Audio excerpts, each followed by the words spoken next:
E aí, Rafa, hoje nós vamos falar dos bagulho aí da evolução das... Não, não é evolução das estrelas. Evolução das estrelas e os bagulhos de anão branco por com eles, demorou? Ah, não, falou, falou, vídeo.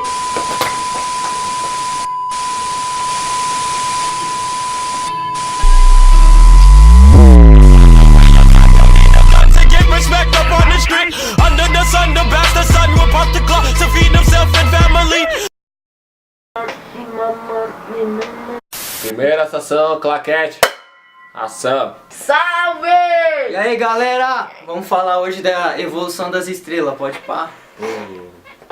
Viva. Ei, que p é essa, tio? Pera aí.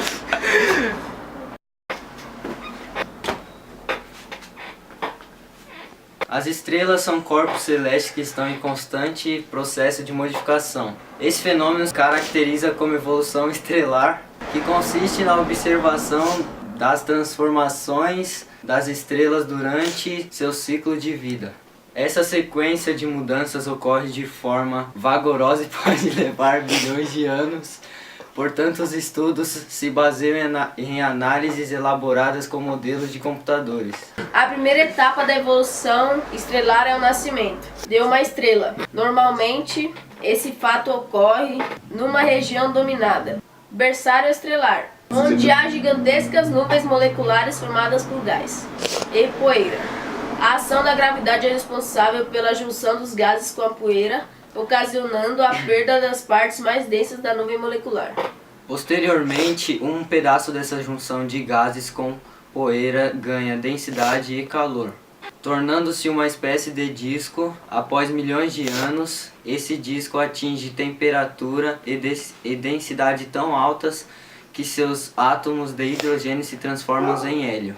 Essa etapa marca o início da fusão nuclear e o surgimento da estrela. As fusões nucleares não cessam e são responsáveis pela mudança estrutural das estrelas. O hidrogênio é o principal combustível para as reações desses corpos celestes.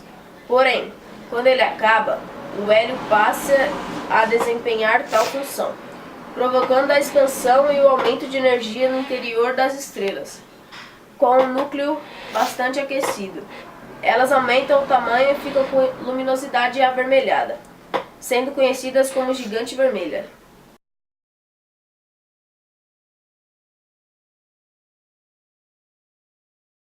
Uma estrela anã branca é uma estrela que possui uma grande densidade, possuindo aproximadamente uma massa equivalente à massa do nosso Sol, mas concentrada no tamanho equivalente ao tamanho do nosso planeta Terra. Quando uma estrela com massa até cerca de 8 vezes a massa do nosso Sol esgota o seu combustível, ou seja, esgota o hidrogênio em seu núcleo, o núcleo da estrela passa a ser constituído essencialmente por hélio. Nesta fase, a estrela expande-se, tornando-se numa estrela gigante, vermelha. Nas camadas exteriores, ainda se dá a fusão de hidrogênio em hélio, ao contrário do seu núcleo. Posteriormente, no núcleo, dá-se a fusão de hélio em carbono, acabando também por surgir outros elementos pesados. O processo de fusão vai assim terminando e o núcleo contrai-se pela ação à sua própria força de gravidade. Entretanto, as camadas exteriores da estrela gigante vermelha são expelidas, formando uma nebulosa planetária. Neste ponto, temos uma nebulosa planetária a envolver um pequeno, mas muito denso corpo celeste, uma anã branca. Uma anã branca é, portanto, o núcleo daquilo que era uma estrela gigante vermelha. Acabou, aê! Passado algumas dezenas de milhares de anos, a nebulosa planetária é dissipada, ficando apenas a estrela anã branca.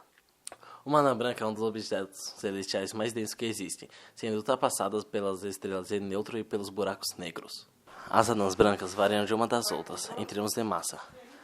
Tipicamente, uma anã branca possui cerca de 0,6 massa solar, porém, esse valor pode ser maior ou menor.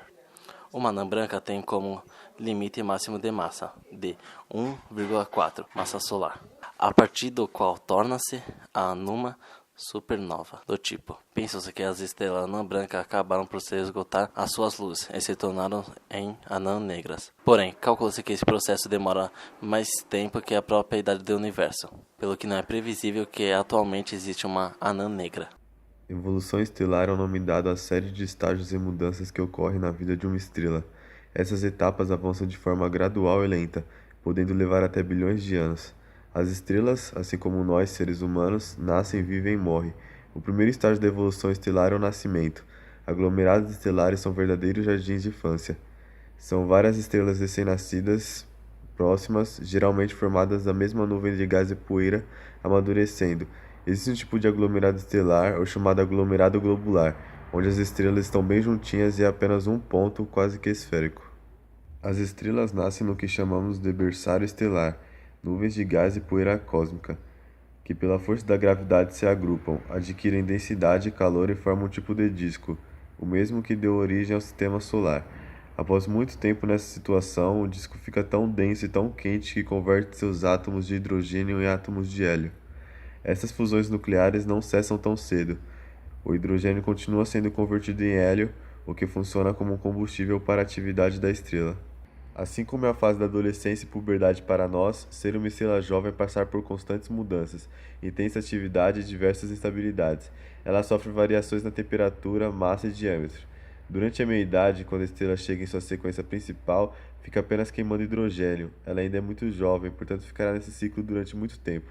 Disse que a estrela chegou em sua fase de estabilidade. Essa fase equivale a quase 90% de toda a vida das estrelas. A maturidade da estrela começa quando a maior parte de sua reserva de hidrogênio já se esgotou. Praticamente todo o seu núcleo já se converteu em hélio. Assim, a fusão entre as moléculas de gás diminui e dá início a um período de contração e superaquecimento. Novamente, a densidade e o calor aumentam tanto que o movimento se inverte e a estrela passa a se expandir, virando uma gigante vermelha.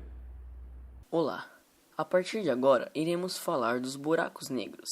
E não é esse buraco que você está pensando, meu caro.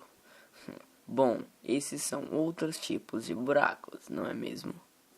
De forma simplificada, buraco negro é uma região do espaço que possui uma quantidade tão grande de massa concentrada que nada consegue escapar da atração de sua força de gravidade, nem mesmo a luz. E você sabia que esse é o motivo deles serem chamados de buraco negro? Até hoje, a melhor teoria para explicar este tipo de fenômeno é a teoria geral da relatividade, formulada por Albert Einstein. Mas, para entender melhor do que se trata um buraco negro, é preciso entender alguns conceitos.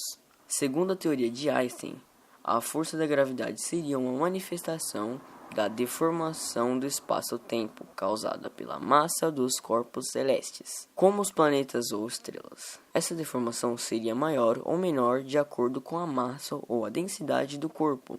Portanto, quanto maior a massa do corpo, maior a deformação e, por sua vez, maior a força de gravidade dele. Consequentemente, maior é a velocidade de escape, força mínima que deve ser empregada para que um objeto possa vencer a gravidade deste corpo. Se você não entendeu, eu vou lhes dar um exemplo. Para que um foguete saia da atmosfera terrestre até o espaço, ele precisa atingir uma velocidade de aproximadamente 40.320 km por hora. Agora, se esse mesmo lançamento acontecesse em Júpiter, essa força teria de ser de 214.200 km por hora. Essa diferença é muito grande, e isso só ocorre porque sua massa é muito maior do que a da Terra. Também acontece nos buracos negros. Há uma concentração de massa tão grande em um ponto tão infinitamente pequeno que a densidade é suficiente para causar tal deformação. Vai tomar no cu. E isso também acontece nos buracos negros. Há uma concentração de massa tão grande em um ponto tão infinitamente pequeno que a densidade é suficiente para causar tal deformação no espaço-tempo que a velocidade de escape neste local é maior que a velocidade da luz. Por isso que nem mesmo a luz consegue escapar de um buraco negro. Já que nada consegue se mover mais rápido do que a velocidade da luz, nada pode escapar de um buraco negro. Esses tais buracos negros seriam estrelas em seu último estágio de evolução, quando, depois de consumir todo o seu combustível, a estrela com massa maior que 3 massas solares se transforma em uma supernova, com um caroço no centro. Se a massa desse caroço, o que pode ou não se formar, for maior que 2 massas solares, ele cai sobre si mesmo, transformando-se em um buraco negro.